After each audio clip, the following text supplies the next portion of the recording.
SIR को लेकर सियासत इन दिनों ऐसे गरमाई हुई है मानो चुनावी मौसम अभी से दस्तक दे चुका है। सत्ता पक्ष हो या विपक्ष हो, हर कोई इसको लेकर एक अलग कहानी गढ़ रहा है। कोई इसे लोकतंत्र की सफाई का बड़ा कदम बता रहा है तो कोई इसे सरकार की चाल करार दे रहा है।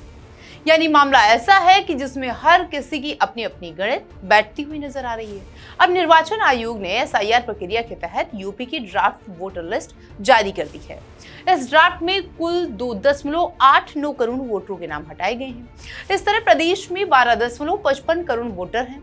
पहले 15 करोड़ से ज्यादा वोटर थे। वहीं एसआईआर के तहत ड्राफ्ट वोटर लिस्ट जारी होने पर राजनीति गर्मा गई है। विपक्षी दलों ने चुनाव आयोग और सरकार पर जमकर हमला बोला है।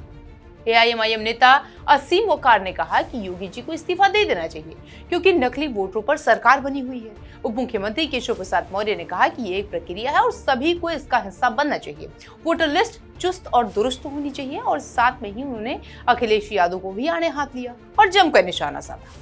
उन्होंने कहा कि किसका नुकसान और किसका फायदा होगा ये तो साल 2027 के विधानसभा चुनाव में पता चल जाएगा, जब अखिलेश यादव अपने विधायकों को गाड़ी में बैठकर सफाई लेकर चले जाएंगे।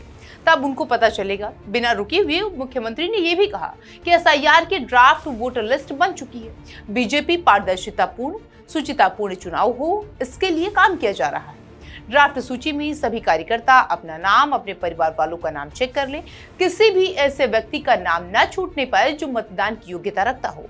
यह हम सभी की जिम्मेदारी है। उधर दूसरी तरफ योगी सरकार में मंत्री दानिश आजाद अंसारी ने कहा कि किसी भी वोटर का नाम एसआईआर में नहीं काटा जा रहा है।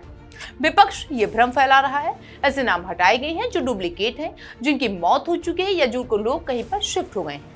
विपक्ष जनता में भ्रम पैदा कर रही है और यही चाहती है। एसआईआर की प्रक्रिया बहुत अच्छे से चल रही है। मंत्री ओपी राजभर ने कहा कि जो एसआईआर हो रहा है वो 2021 साल के बाद हो रहा है। मृत लोग 46 लाख से अधिक हैं, जिनके नाम कटे हैं। 1 करोड़ 23 लाख ऐसे मतदाता हैं जो स्थानांतरित हो गए हैं, यानी वहां से चले गए हैं।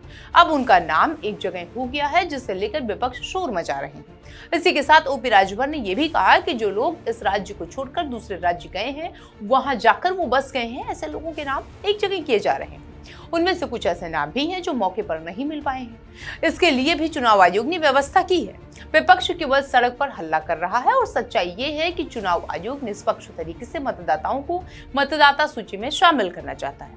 उधर यूपी कांग्रेस अध्यक्ष अजय राय ने कहा कि ये प्रदेश के लोगों के साथ अत्याचार है, अन्याय किया जा रहा है। यूपी के भविष्य के साथ खिलवाड़ किया जा रहा है और जितने मतदाताओं का सचमुच नाम कटा है, मुझे लगता है कि बहुत ही दुर्भाग्यपूर्ण है।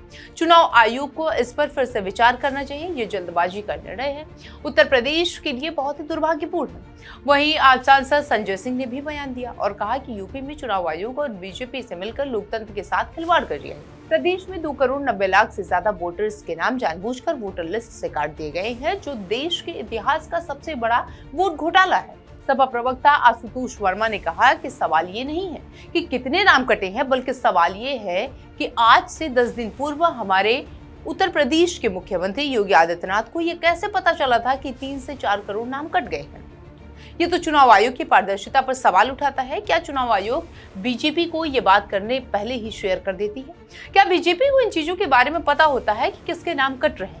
यानी कुल मिलाकर के एसआईआर को लेकर पक्ष विपक्ष तक राजनीतिक पार्टियां एक्टिव हो गई हैं। कोई आरोप लगा रहा है कि इतने नाम कट गए हैं, तो कोई ये कह रहा है कि सरकार को इस्तीफा दे देना चाहिए, तो किसी का ये कहना है कि एसआईआर का जो हो रहा है वो पारदर्शिता तरीके से हो रहा है और एक चुस्त और दुरुस्त लिस्ट निकालकर सामने लाई जा रही है। लेकिन कोई ये भी कह रहा है कि आने वाले 2027 के विधानसभा चुनाव में बीजेपी को इसकी वजह से भारी नुकसान भी हो सकता है। हालांकि सच क्या है ये तो वक्त ही बताएगा, लेकिन फिलहाल के लिए तो इतना सच है कि इसकी वजह से हलचल तो तेज हो गई है। हम इस पर नजर बनाए हुए हैं। आगे इसमें जो भी अपडेट होगा वो हम आप तक जरूर लाएंगे। तब तक के लिए आप बने रहिए हमारे साथ।